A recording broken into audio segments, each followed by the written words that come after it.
একদিকে ছিল এরকম লাল পাথরের পাহাড়, আরেকদিকে ছিল বিস্তীর্ণ সমুদ্র।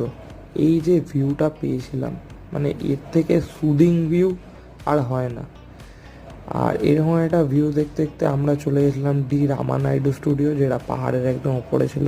এই স্টুডিওটা এখন বন্ধ হয়ে গেছে মেবি, এখানে কোনো শুটিং চলছে না। বাট এই স্টুডিওর ভেতরে এমন কিছু শুটিংয়ের স্পট নেই যেটা ছিল না, এই ছিল মেন হাউসটা। আর ভেতরে অ্যাস্থেটিক এমন ভিউ ছিল যে এখানে দাঁড়িয়ে যদি ফটো তোমরা তুলতে থাকো তো তুলতেই থাকবে। এরপর এই ভিউ দেখতে দেখতে আবার আমরা বেরিয়ে গেলাম। ভিউটা খুবই মানে মনোমুগ্ধকর।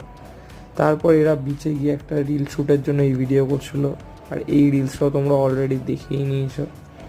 আর সমুদ্রে সেদিনকে আমাদের স্নান করার কথা ছিল, বাট কোনো কারণবশত আমরা স্নান করতে পারিনি। তারপরেই এই কাঁচা আম আর ঝালমুড়ি খেয়ে